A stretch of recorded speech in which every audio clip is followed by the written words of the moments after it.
Estamos testando, minha gente. Oi, Alguinha. A gente está testando aqui. Pronto. Oi, Su. Nós estamos aqui. Conseguimos, né? Isso. Essa tecnologia. Conseguimos, Pronto. mas está Então é, quase chegando. Quase chegando a hora. é melhor a gente encerrar e começar, porque tem tempo, né? É, falta quanto tempo? Uns 2 minutos. Deixa eu ver aqui. Faltam 2 minutos. Né? Então, Ficar. Já foi um trabalho danado para a gente conseguir acertar, não é?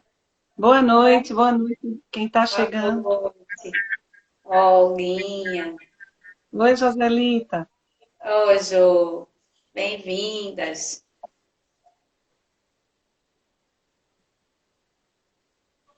Olga chegou aí também, Olguinha. Chegou, foi logo uma das primeiras. Boa noite. A Roberta. Oi, Olguinha. Boa noite, querida Jo. Boa noite, Fátima.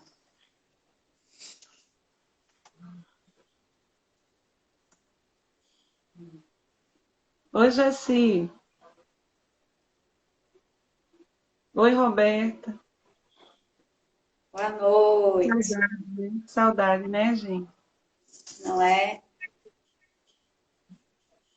Bota uma musiquinha de Ave Maria, não. Vai Porque eu dar estou tempo. transmitindo no Tá celular, certo. né? Eu também, tem razão. Não dá.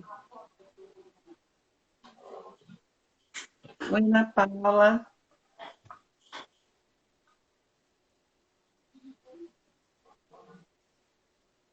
Falta um minutinho.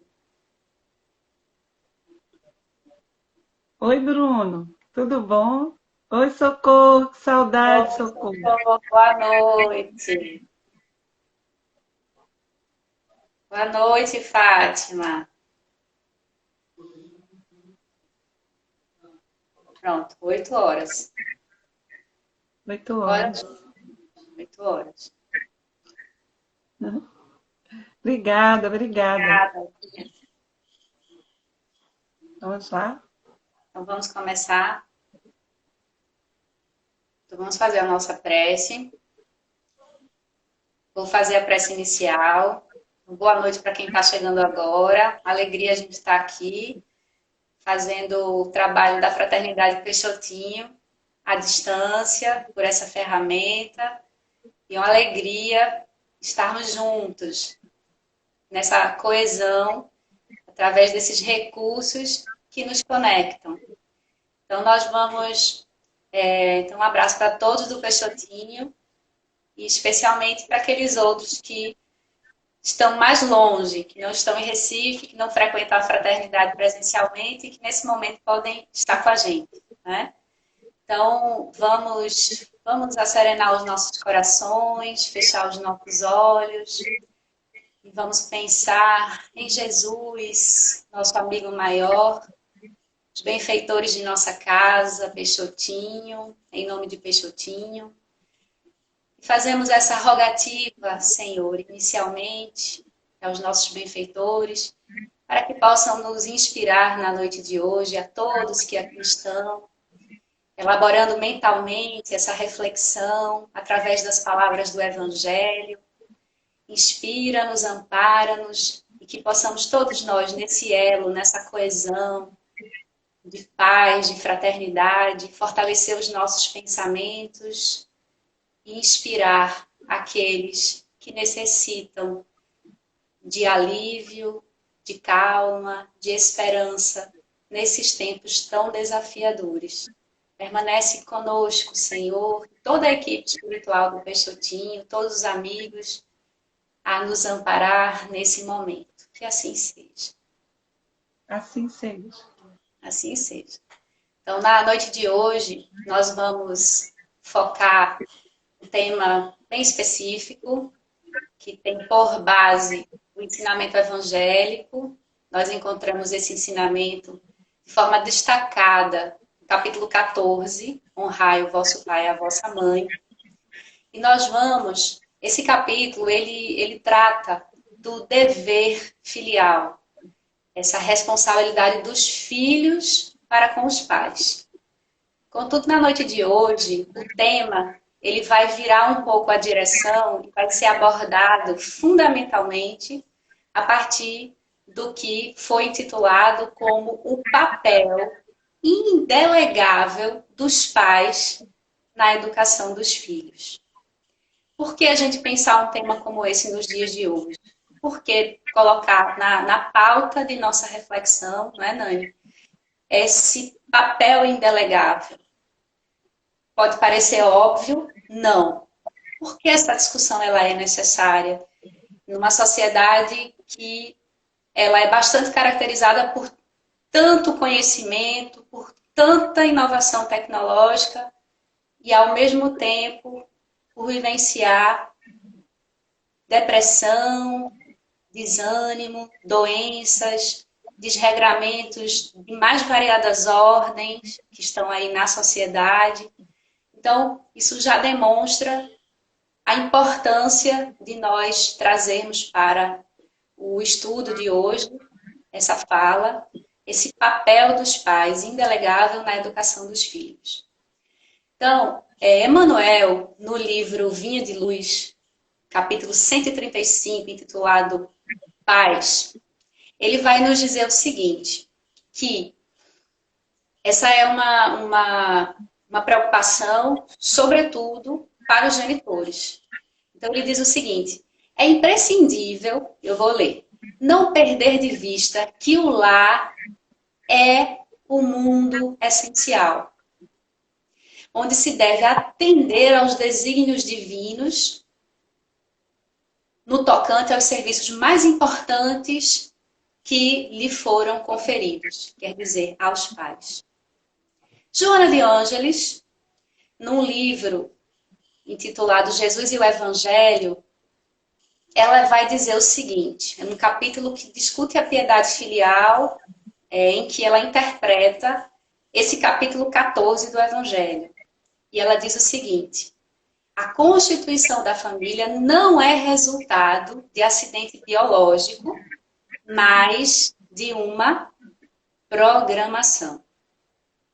E acrescenta que os pais não são seres fortuitos que aparecem à frente da prole, descomprometidos moral e espiritualmente. Então, Nani, você vai iniciar essa abordagem e aí é importante aqui nós nos perguntarmos por que o lar é esse mundo essencial? Quais seriam esses que o Emmanuel chama, né? O que seriam esses serviços mais importantes conferidos aos pais? E como interpretar isto diante, por exemplo, da ingratidão dos filhos e das famílias desagregadas? Sim. O que você diria? Boa noite a todos. Boa noite, professor Humberto, Dorinha. Um beijo a todo mundo que entrou aí. A gente estava concentrada ouvindo o Su fazer a proposição dela. Boa noite, gente. A família, ela é, como diz Joana de Ângeles, uma oficina onde caldeiam as emoções.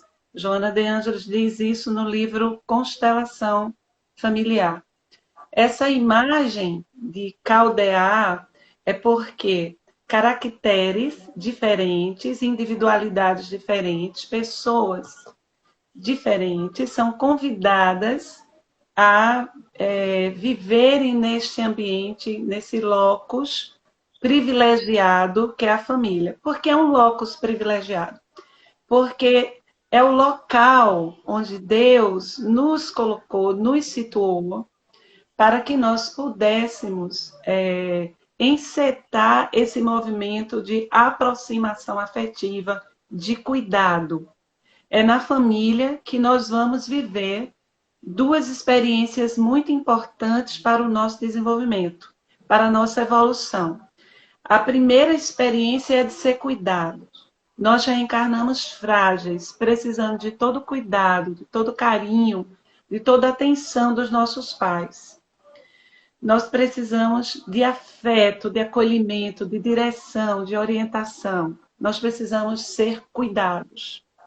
E aí, nessa perspectiva, a gente vai aprendendo, sendo cuidado, no afeto, na educação. Nós vamos trabalhando essa linha ética amorosa, afetiva, essa aproximação afetiva que vai fazer com que mais tarde nós possamos viver a experiência essencial também para o nosso crescimento como espíritos, que é a experiência de cuidar. Então, cuidar e ser cuidado são dois movimentos importantes para o nosso desenvolvimento espiritual. Agora, os filhos, e a família e os filhos que chegam para nós, sejam os filhos biológicos, sejam os filhos afetivos, aqueles que compõem o nosso lar, a nossa família, essa estrutura familiar, ela não se dá ao acaso. Existe uma programação feita adredemente, anteriormente, a espiritualidade, e nós participamos muitas vezes dessa programação.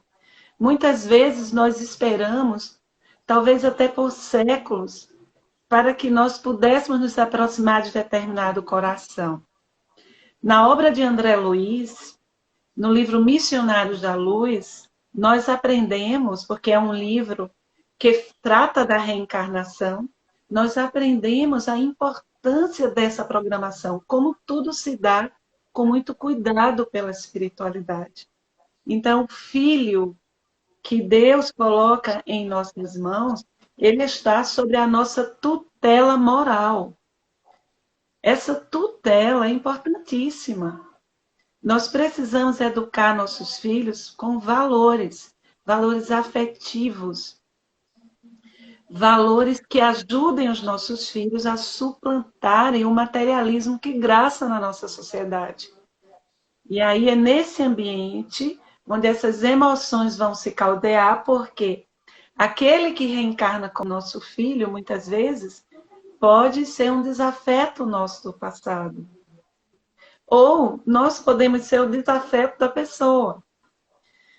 E aí se caldeiam as emoções, porque muitas vezes nós sentimos internamente esse conflito, essa dificuldade. Há alguns filhos que a gente tem mais facilidade de lidar no trato, e outro que nos preocupa mais, que a gente tem mais dificuldade. Então a gente vive também como pais uma dificuldade emocional muito grande. Mas lá no Evangelho segundo o Espiritismo, no capítulo 14, item 9, nós vamos encontrar um trecho de Santo Agostinho, muito importante para iluminar, para ilustrar a nossa reflexão, Su. Assim, na esteira das questões que você colocou. Diz Santo Agostinho: espíritas, compreendei agora o grande papel da humanidade. Compreender que quando produzis o corpo, a alma que nele encarna vem do espaço para progredir. Inteirai-vos dos vossos deveres como pais. Inteirai-vos dos vossos deveres como pais. E ponde todo o vosso amor em aproximar de Deus essa alma. Tal a missão que vos está confiada. Tal a missão que vos está confiada e cuja recompensa recebereis se fielmente a cumprirdes. Os vossos cuidados e a educação que lhe dareis auxiliarão o seu aperfeiçoamento e o seu bem-estar futuro, diz Santo Agostinho. Então, aquele ser que nós recebemos como filho é uma individualidade que vem fazendo sua caminhada desde reencarnações anteriores.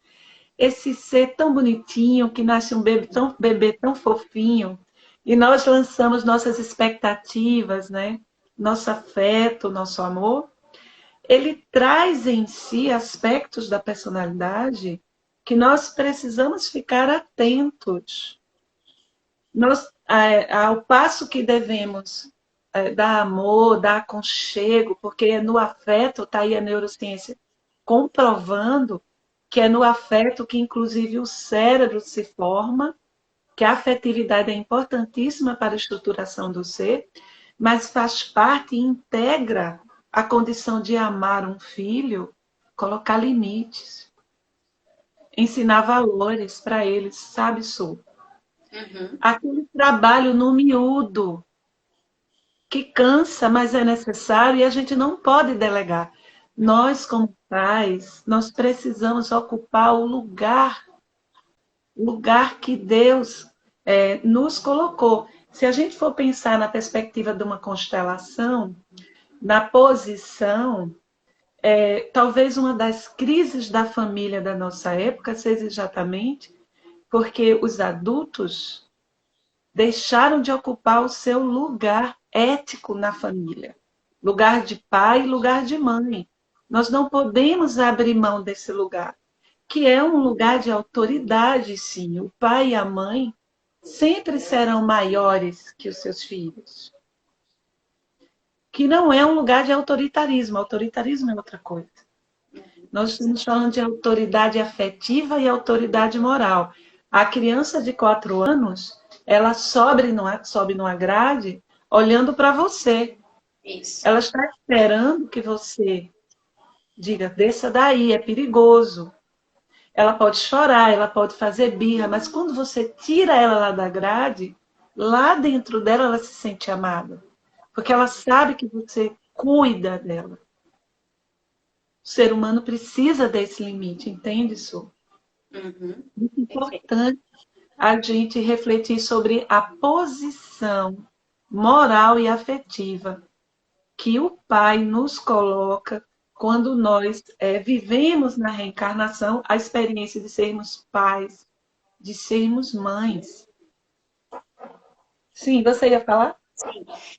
E diante dessa posição moral e afetiva, é que a gente pode pensar que não basta dizer que é pai e mãe, ou ter aquele nome lá na certidão, no documento. É como se fosse uma relação meramente, vamos dizer, jurídica ou biológica. Nós temos que pensar na ética que existe nesse compromisso, na relação ética. Joana de Ângeles vai dizer assim, que os laços de sangue, ela diz isso, né? Eles possuem significado expressivo do ponto de vista ético. E a gente amplia, a gente precisa entender que não são só os laços de sangue, na verdade. A gente está falando da família que, como você disse anteriormente, a família que não é só constituída, os filhos que não são só nessa relação biológica, mas os filhos afetivos também. Existem os filhos que são adotados, né? Como você destacou no início. Então, a gente precisa pensar nessa solidariedade e nessa ética. É urgente que nós nos lembremos disso. Nesse papel indelegável dos pais na educação dos filhos. Se há um dever, esse dever ele envolve essa ética, essa responsabilidade, mas não é uma responsabilidade apenas de eu sou pai, eu tenho responsabilidade, como a gente escuta, mas é essa questão ética que a gente precisa pensar, Nani, que é isso que você já está falando, né? E é muito importante a gente abordar isso. Verdade, Su. Na questão 775 do Livro dos Espíritos, o senhor Allan Kardec pergunta qual seria o resultado do relaxamento dos laços de família. Uhum. E a resposta dos espíritos foi a recrudescência do egoísmo. Exatamente porque na ambiência da família nós vamos ter essa experiência de cuidar do outro, de velar pelo outro. Uma das crises da modernidade, uma das questões que a gente precisa repensar, que está promovendo tanta depressão, inclusive depressão em crianças. No último estudo, eu tive acesso a esse estudo em 2019, ele está indo do forno, lá no Instituto de Psiquiatria da USP, mostrando que crianças estavam suicidando. Isso não aparecia em estatística. E o que é Verdade. estatística? É que já está aparecendo o suicídio de criança, a depressão em criança. Isso fala de uma família que perdeu o seu norte. E o que é viver em família? É estar em família. É colocar a mesa, é compartilhar a existência, é fazer as refeições juntos. As pessoas não estão sequer fazendo refeições juntos. Muitas vezes os pais, as mães chegam em casa, a primeira coisa que fazem é pegar seus eletrônicos. Uhum, E já uhum, colocam os eletrônicos na mão das crianças, uhum, para que elas fiquem quietas. uhum. Isso causa, inclusive, danos neurológicos. Uma criança de 2, 3 anos que fica com tablet, que fica com smartphone, isso provoca um embotamento afetivo. Porque o cérebro precisa do afeto para se desenvolver. Então, essa coisa, sabe, de antigamente, nem tudo de antigamente é ruim.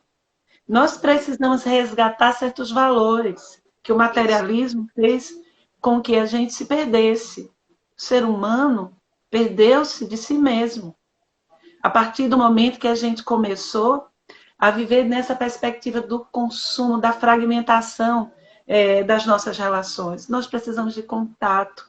Uma das coisas mais difíceis que a gente está vivendo agora, nesse momento, eu nem posso nem falar muito, senão me emociono, é essa falta de contato físico.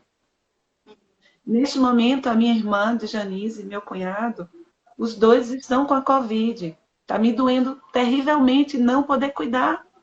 Isso, para mim, tem sido uma dor, não poder chegar perto. Então, nós precisamos resgatar esses valores, estar presente, tocar no outro, tocar o coração do outro. E as crianças, elas precisam ser olhadas. O olhar da mãe é um olhar nutritivo. A mãe olha para o filho, aquele olhar dela assim de aprovação, de amor, ela banha esse ser. Assim também aquela mãe fria, distante, com aquele olhar esvaziado, ela acaba uma criança. Então, é nessa perspectiva que Joana de Ângeles, no livro SOS Família, ela vai dizer: no compromisso do amor estão evidentes, e olha isso, a família é um convite ao amor, é um compromisso de amor, sem ser clichê, porque é isso mesmo. No compromisso do amor estão evidentes o companheirismo, o diálogo franco, a solidariedade, como você estava falando. A família é sim o locus privilegiado onde nós vivemos a experiência da solidariedade. Cuidar e ser cuidado. Se solidarizar e receber a solidariedade.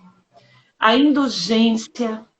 Quantas vezes nós precisamos da indulgência dos nossos familiares e precisamos também ser indulgentes com eles. E também é um lugar, e aí veja a palavra da benfeitora, da energia moral de que necessitam os filhos. É dessa energia que eu estava te falando. Faz muitos laços, muito permissivos. Tudo pode. Então, isso cria sujeitos esvaziados. Pessoas que não têm um sentido de vida. Está aí a ideação suicida e a depressão nos jovens e nas crianças. Que necessitam os filhos no longo processo da aquisição dos valores éticos, espirituais, intelectuais e sociais. Né, Isso, Su? isso. E daí a gente pode entender que não é só um lugar, não é ocupar um lugar, né? Mas é estabelecer esse elo, esse compromisso. Quando se fala dessa necessidade da presença, quando a gente falava aqui, não é só do ponto de vista biológico, não são apenas laços de ordem biológica ou falando inclusive jurídica, mas é de a gente nesse tema, né, nessa compreensão, a gente passar a perceber que há ali um grande espaço de educação para todos. porque os pais, eles também estão em processo de crescimento espiritual. Então, não basta apenas suprir, a gente observa muito no contexto pedagógico, muitas crianças, né, que sentem muita falta da presença. Então, essa modernidade que a gente vive, de agenda, com muitos compromissos, e quando a gente está em casa, muitas vezes a gente está com os eletrônicos na mão, e esse momento que a gente está vivendo, para quem está em casa, tem essa oportunidade de voltar a fazer as refeições juntos, de estar mais atento, de observar, de olhar, né? Então, a gente não, muitas vezes, se a gente pode ser iludido e ser levado por essa, vamos dizer assim, impositivo social de que eu vou suprir, vai ter a escola, vai ter o alimento, Nani, Nani, Nani? Tá.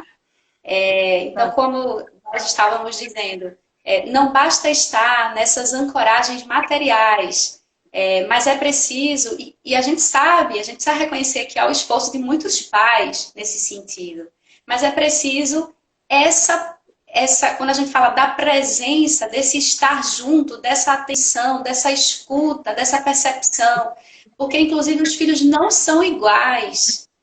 Não são iguais porque quando a gente entende pela ótica espírita, a gente sabe que a programação familiar, ela não é feita ao acaso.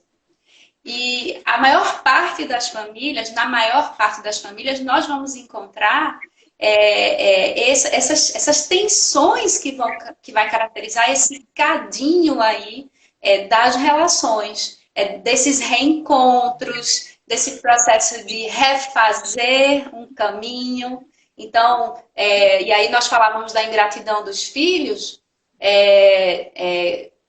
e como é difícil, mas pela visão espiritual, quando a gente consegue revestir de um sentido espiritual, a gente observa que essa posição de pai e mãe não é uma posição para colocar na rede social apenas, ou exibir na fotografia. Tem algo muito mais profundo e, ao mesmo tempo, entender que esse filho também está sendo preparado para o mundo, para as suas próprias relações, porque futuramente vai ser também pai e mãe.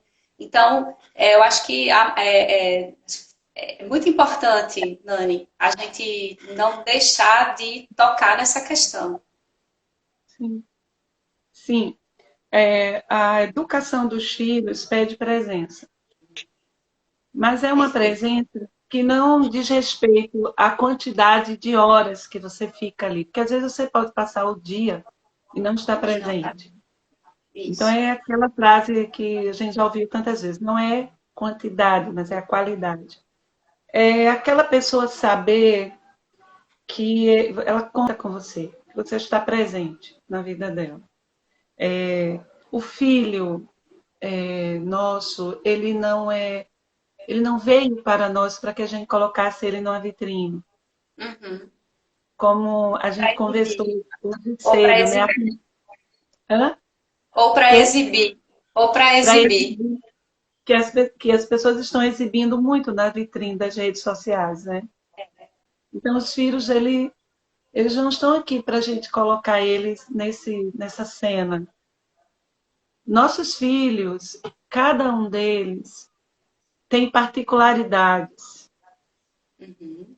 E aí, às vezes, a gente acha que a gente não está sendo bem sucedido, a gente se esforça tanto, a gente educa, a gente dá amor, e ainda assim aquele ser tergiversa, se equivoca, e aí repete os mesmos erros, e aí você, meu Deus, o que é que eu estou errando? A questão aqui não é de erro, a questão é a condição deste ser, que hoje é teu filho, mas aqui é um espírito, que já vem de outras experiências. Então, você tem 2 filhos. Um assimila com mais facilidade valores, e outro tem mais dificuldade. Mas a espiritualidade, os benfeitores, aqueles espíritos que nos ajudam no, no processo de conduzir nossa família, que isso é uma coisa muito importante para quem está aí ouvindo. Quando nós recebemos uma missão, uma tarefa de sermos pais e mães, há aqueles espíritos que estão muito agradecidos porque nós assumimos essa tarefa e que estão dispostos a nos ajudar. Nós precisamos orar. Vocês estão ouvindo meu cachorrinho tá aqui latindo. Esse negócio de fazer palestra em casa dá nisso. Então, nós precisamos orar e entrar em sintonia com os nossos amigos espirituais que estão torcendo para que aquele processo seja bem sucedido. Então, você tinha um espírito que, durante várias reencarnações, vem com ideação suicida, vem com estados depressivos, e aí você consegue que essa pessoa ela tenha mais esperança de viver.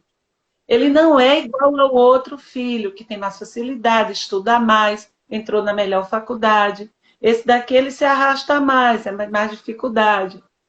Mas ele está mais esperançoso no processo de viver. Para a espiritualidade, que vê sobre outro ângulo essa reencarnação, esse processo reencarnatório e essa educação está super bem sucedida. Verdade. Aquele espírito, ele tinha, aquele filho seu, e a grande dificuldade dele era o quê?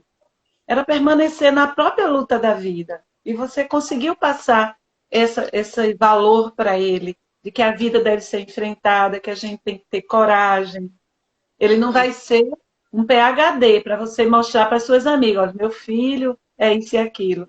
Mas ele está mais esperançoso, graças a Deus, você cumpriu seu papel.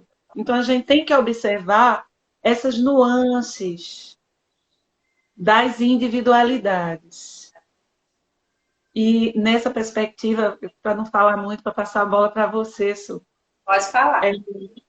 Nessa perspectiva, você tem que ter esse olhar individual para cada filho. Porque aquilo que você diz para um filho não é suficiente para o outro. Aí está valendo você ter conversas particulares com seu filho. Então, tem coisa que você educa coletivamente, é para todo mundo fazer assim, e tem coisa que você vai lá junto, bota para dormir. Uhum. E quando você estiver lá juntinho, ensinando a rezar, você conversa. Como é que você está? Como foi na escola hoje? Uhum. E deixa a criança falar. Nós precisamos escutar os nossos filhos. Uhum. Agora são teus gatos, né? Agora é teu gato. É uma bicharada. Então, nós precisamos escutar os nossos filhos. Nós precisamos ter Assim, essa... deixa eu interromper. A gente pode dizer assim, a seiva, né, que vem do pai e da mãe é a mesma. Os valores são os mesmos. Né? O que muda é o modo. Exatamente porque as personalidades não são idênticas, os espíritos são únicos. Pode ter semelhança física, mas pode haver muita diferença em termos dos caracteres espirituais. Então, a gente tem que é o modo, isso que você está falando, de chegar junto, isso tem a ver com a maneira. Às vezes a gente precisa ser mais rigoroso, às vezes tem que ouvir mais. Então, esse modo é que vai variar, porque cada espírito tem a sua história. E aí é muito importante a gente reforçar que esse indelegável, isso é a palavra do professor Humberto, significa dizer que é intransferível. Você não pode transferir a maternidade e a paternidade, porque ela precisa ser realizada por você, você que abraçou para educar. A gente não está falando aqui o caso de mães que colocam seus filhos para adoção. Nós não estamos falando disso. Nós estamos dizendo daquela pessoa que assumiu a responsabilidade por educar. Pode ser, inclusive, o avô ou a avó, porque há várias situações na vida. Né? Esse termo pais aqui são aqueles que assumem a responsabilidade por educar. E essa precisa ser feita. porque a nossa espécie, ela necessita desse processo educativo. Nós não agimos somente por instinto, e aí residem os valores morais, os valores de ordem espiritual também. Então, a gente já vai aí chegando, já são 8h32, e a gente vai guiando em mais uma direção agora a nossa fala, não é, Nani? A gente queria agora, nesse momento, abordar um ponto importante. Diante de tudo que a gente falou aqui, Nani foi conduzindo essa fala, desse acolhimento, desse campo de afetividade, de responsabilidade, de valores que se constroem e se formam na família, e que não todos sabem, que não é um processo fácil, mas ele é necessário. Ele é necessário. Não é? Então, a gente tem que entender que o tempo passa. E que quando o tempo passa, os nossos genitores, que assumiram essa responsabilidade, eles vão ocupando um papel mais diferenciado no decorrer da vida. Porque vai chegando aquele momento que a gente chama a velhice, a boa idade, enfim, não importa como a gente vai denominar, mas é essa fase da vida de mais maturidade. Diga-me. Aí troca os papéis. Aí troca os papéis. O que você tem a dizer sobre isso? Porque se a gente entende que na família você vai aprender a solidariedade, se você conseguiu fazer uma construção com seus filhos, uma construção ética, de cuidado e de valores, quando você estiver lá naquele lugar, que é o lugar do envelhecimento, como é que vai se dar isso? Não é? Isso. Então, essa semente que foi plantada, né, desde que o bebê nasce, que a criança vai se desenvolvendo e chega à sua vida adulta, esses valores estão ali, eles foram cultivados. Não é como um chip que se implanta, mas é fruto de muito diálogo, de muita participação, de presença, de partilha, e de alguns dissabores que vão acontecer desse processo de tensão, porque nós somos imperfeitos. Os pais são imperfeitos, os filhos são imperfeitos, essa é a nossa condição espiritual de habitantes do planeta Terra. Contudo, como o Nani disse, os pais, eles têm que assumir esse lugar. Eu lembro numa outra ocasião que você dizia, pai não pode ser amiguinho de filho, pai tem que ser pai, mãe tem que ser mãe. Porque essa espécie de hierarquia, ela é constitutiva do processo evolutivo. Pode ser que numa outra existência você venha a ser filho de seus... ou melhor, você vai ser pai e mãe do seu pai. Isso pode ocorrer. Esses papéis eles podem ser trocados ao longo da existência por necessidades evolutivas. Mas o que a gente precisa pensar é justamente nesse processo em que os filhos se tornam pais. Um momento nós estávamos sob a dependência, essa dependência eu acho que ela nunca se parte, porque existe uma dependência que é do ponto de vista do afeto. A palavra dependência acho que é uma palavra imperfeita para dizer isso, mas é esse elo que é inquebrantável, eu acho que é melhor do que dizer dependência, o elo é inquebrantável. Não importa inclusive, se já tenha ido para o plano espiritual, esse elo permanece. Ninguém perde, ninguém deixa de ser. Não é, Nani? Então, o que é que ocorre? Essa nutrição, esse cuidado, esse investimento afetivo, ético, moral, que foi feito no processo de educação dos filhos, ele retorna para os pais. Então, nesse sentido, é que nós precisamos agora nos pensar nesse outro papel de cuidar vivenciando já, inclusive, a experiência de ser pai e mãe, né, quando os netos chegam. Então, esse cuidado, essa participação na vida dos pais que já estão numa fase de vida mais longeva. Então, essa solidariedade e uma parceria que se reveste com uma nuance um pouco diferente nesse momento da vida. E eu gostaria de dizer que nós estamos sempre descobrindo esse sabor. Queria dizer isso, já estou dizendo. Você acha que você conhece tudo sobre o seu pai e a sua mãe, porque você passou décadas de convivência, mas isso não é verdade. Porque quando você vai amadurecendo e que você descobre, o seu olhar vai se aperfeiçoando, o olhar para os seus pais também se aperfeiçoa. E acredito que isso deva acontecer em relação aos pais, olhando para os seus filhos. Mas eu gostaria de falar como filha.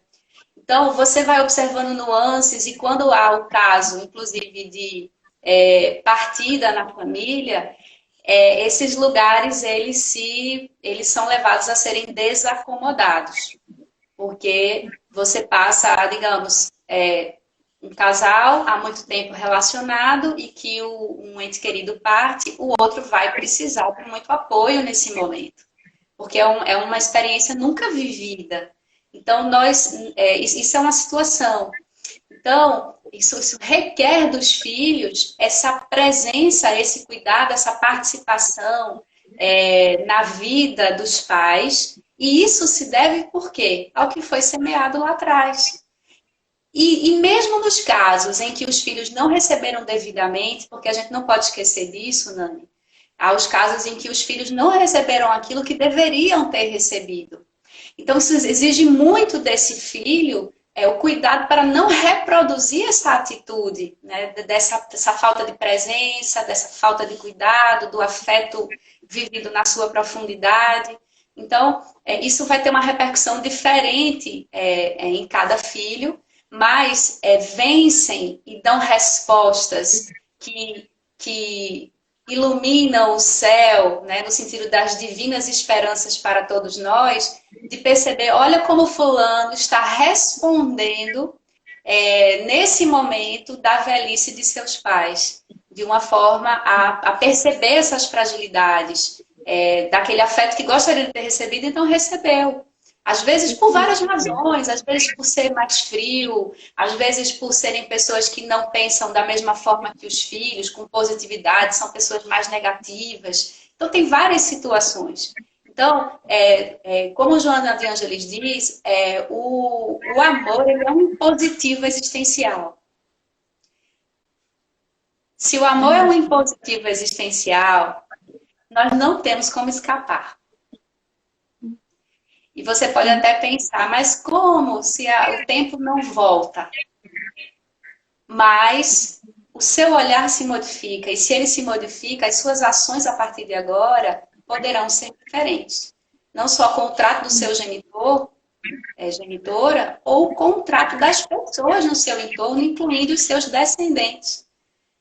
Para que isso não repita quando os seus descendentes se tornarem pais também. Nessa grande cadeia em que nós estamos inscritos, esses elos que nos constituem. Então, e aí nós podemos, Dani, a partir disso, pensar que, você dizia inicialmente, que na família nós estamos realizando exercitando essa experiência, né, de amar. Joana de Ângeles diz que o amor é um impositivo existencial. Se não houver a família, se não existissem as famílias, como diz Allan Kardec, haveria o recrudescimento do egoísmo. E o que é o egoísmo? Eu só penso em mim. E o egoísta, ele não pensa numa ética, porque a partir do momento que eu penso, a partir do momento que duas pessoas estão juntas, já existe uma ética necessária. Então, aí, nesse experimento essencial da família, que a gente vai fundando os instrumentos, o conhecimento, os valores, para a gente pensar nessa família, como diz Jesus. Vamos lembrar novamente do capítulo 14. Esse capítulo 14 não desacompanhou, ele esteve presente na nossa abordagem.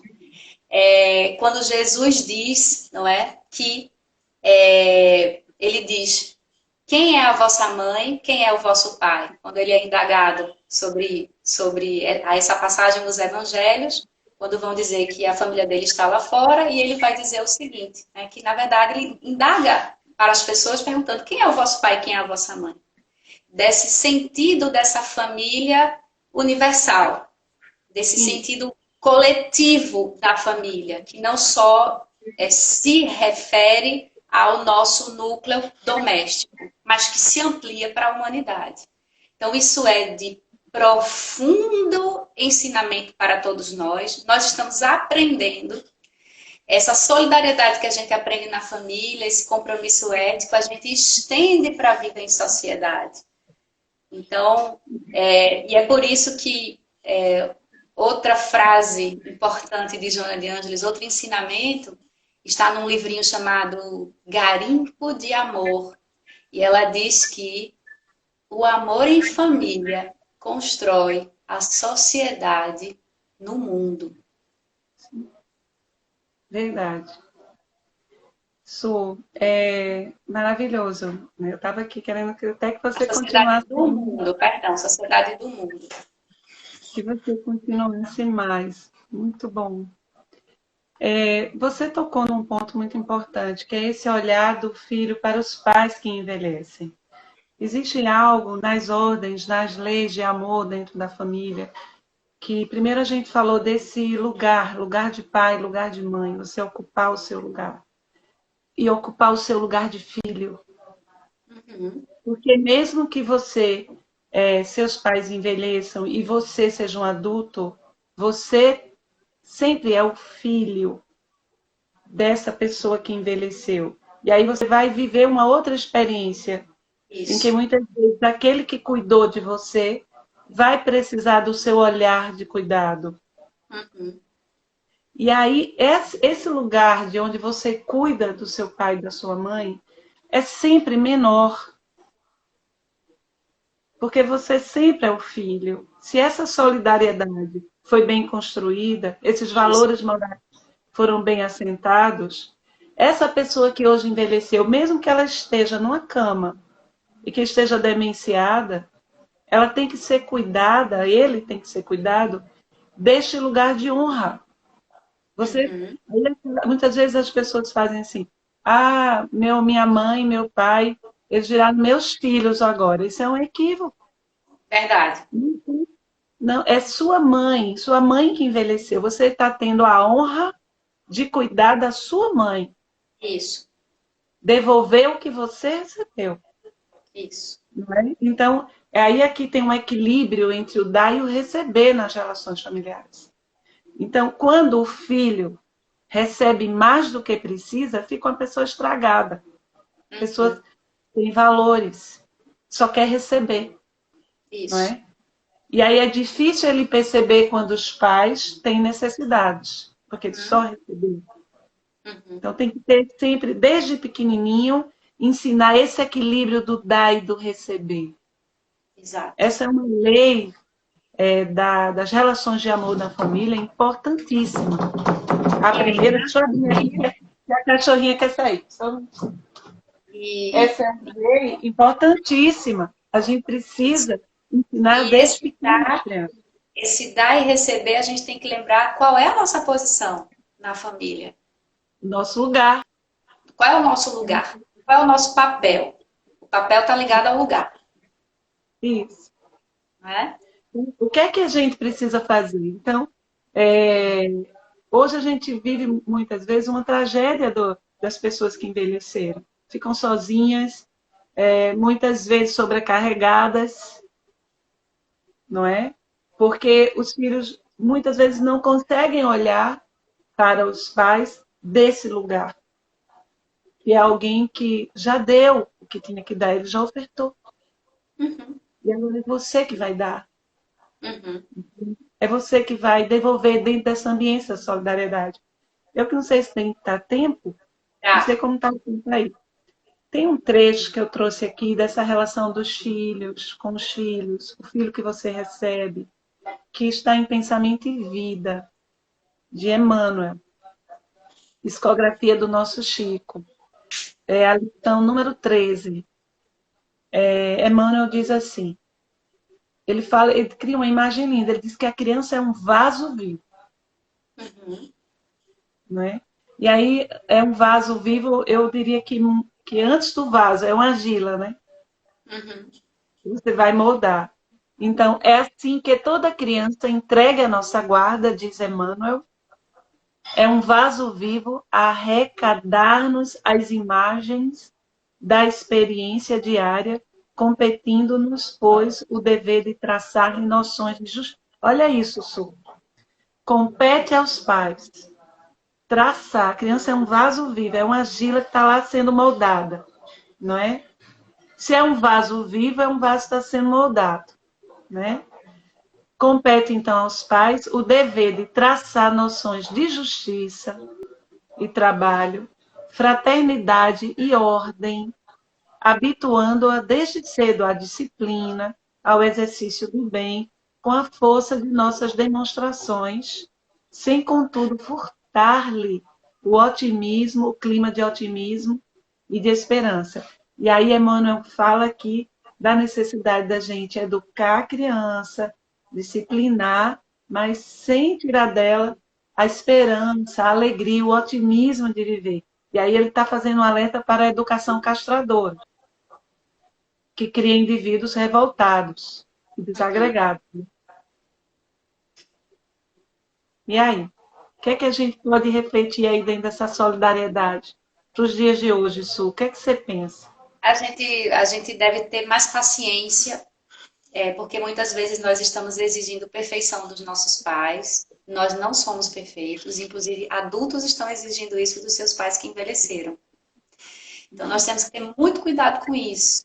Como você disse, já deu o que tinha que ofertar do ponto de vista de educar, de prover o alimento, isso foi, né? Claro que existem casos, vários casos, né? Mas existe o tempo dessa oferta, contudo, a oferta espiritual é permanente. Isso que a gente tem que entender. A oferta espiritual dos pais para com os filhos é permanente. Ela não cessa, jamais. Mesmo quando os filhos estão grandes, é filho. Você vai ser capaz de ficar preocupado e perder até umas horinhas de sono porque está preocupado com seu filho, com sua filha. Essa porque existe esse laço espiritual. As mães têm muita intuição, as mães sentem coisas que não se explicam, né? Então, que só as mães sabem viver isso. Então, isso não se parte. Isso que a gente tem que entender que não se parte. E também entender, porque muitas vezes o que ocorre é que existem filhos também com o coração muito angustiado por conta de uma relação difícil com os seus pais, porque os pais não corresponderam àquilo que os filhos gostariam de ter recebido. E nesse momento é preciso eu acho que nesse momento, Nani, tem que sair um pouco desse lugar de filho que só de recebedor e pensar em recobrir com o seu amor, através de uma compreensão mais ampla do ponto de vista espiritual e compreender que as pessoas também falham. Né? Então, existem casos de filhos angustiados, se sentindo às vezes até uma culpa inconsciente, né? De não receber aquilo que acha que todas as famílias e que todos os filhos no dia das mães estão recebendo de suas mães. Então a gente tem que amadurecer esse olhar, como diz Joana de Ângeles. Ela diz assim: amar, entre vírgulas, sempre é o impositivo existencial. Então, às vezes, esse filho já tem 60 anos de idade, já está nessa fase bem mais madura da vida. Então, esse coração precisa se acalmar e entender que você já é pai e mãe e que você construiu uma relação com os seus filhos. E que para essa relação você se baseou num referencial de amor, que não veio só de sua genitora ou do seu genitor, mas veio dos elos, porque Deus é tão generoso que não deixa só os nossos amores na família. Ele espalha os amores nos outros grupos e a gente encontra, como encontra no Peixotinho, como encontra no trabalho, a gente encontra no ambiente de estudo, a gente reencontra esses amores. E esses amores fortalecem e a gente aprende com as histórias vividas pelas outras pessoas também. Então, o que eu diria, Nani, nosso tempo já temos ainda 5 minutinhos. Eu acho que a gente precisa, nesse campo, né, em que as relações familiares são revestidas de um significado ético, essa ética implica essa relação com o outro, nós precisamos nos armar de amorosidade, de paciência. Isso que é muito importante. Com o pai e a mãe que estão idosos, com os pais que não correspondem ao que você gostaria de ter recebido. Agora falamos na posição de filhos. Essa paciência se permite aprender e transformar o teu olhar, porque a vida é hoje. Nós não sabemos o dia de amanhã. E sabemos que nesse momento há muitas pessoas que estão com o coração afogado em lágrimas, porque esses laços estão mexidos nesse momento, inclusive por partidas. Então, nós precisamos pensar, não podemos deixar de trazer isso para a nossa reflexão. Ok. Você... Foi muito bom, Sô, muito bom essa conversa. Que pena que o tempo hoje, né, já está acabando. Tem mais uns 3 minutinhos, pode falar. Mas, assim, a família é sempre um desafio. Isso. De minha parte, eu penso que é um desafio grato. A gente precisa agradecer a nossa família. E aí a gente precisa ficar alerta. O que é que a gente precisa fazer? O que é que a gente precisa fazer para pacificar? O que a gente precisa fazer para construir essa pacificação, esse bordado amoroso que a família pede, não é?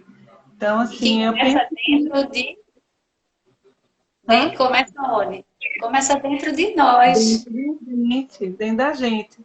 Então, observar dentro de casa qual é o convite que o pai está fazendo para você. Onde você precisa exercitar mais paciência, mais afeto. Onde você precisa deixar ir, liberar. São muitos movimentos, né? Chegadas e partidas assim na relação familiar, mas é sempre um privilégio estar em família, não é? E a gente não sabe o quanto trabalho que houve para que a gente estivesse nessa família. Pois é. Quanto investimento da espiritualidade para que nós pudéssemos nos reencontrar e nos capacitar e nos construir de uma forma de acordo com as nossas necessidades espirituais, do nosso aprendizado de espírito imortal que somos. Sim. Então, o tempo de amar é hoje. Não vamos deixar para amanhã, não. Isso. O momento presente. Peixotinho diz. A única faceta do tempo que nós temos é o presente. Esse momento aqui é a nossa matéria-prima, não é? Perfeito. Então, faltam 5 minutos para as 9 horas, fazer a nossa prece. Sim. Eu não sei quanto tempo tem, são 58 minutos, é isso? Eu queria mandar um beijo, porque os comentários ficam enrolando. Eu vi Raíssa Gomes, de Brasília, tanta saudade. Eu vi criança ela. Dorinha mandou umas mensagens lindas aí. Todo mundo que está acompanhando, todas as pessoas que estão acompanhando. Um beijo grande. E a gente não consegue ver todo mundo, né? A gente está com muita saudade. Daqui a pouco a gente vai estar junto, lá na nossa casa. Vamos, estaremos juntos. Isso. Ok, vamos fazer a nossa prece? Vamos. Você faz ou eu? Quem faz? Você faz. Elevemos o nosso pensamento a Jesus em gratidão. Ao nosso meigo Rabi, Jesus amigo. Abençoa as nossas famílias. Estende os teus eflúvios de amor sobre aquelas criaturas que estão ligadas pelos profundos laços de afeto. Que neste momento muitas bênçãos, muito amor envolva os nossos lares. Protege os nossos amores, Jesus. Ajuda-nos e inspira-nos para que possamos cumprir a nossa tarefa na nossa família. fomos convidados a sermos pais, mães, filhos,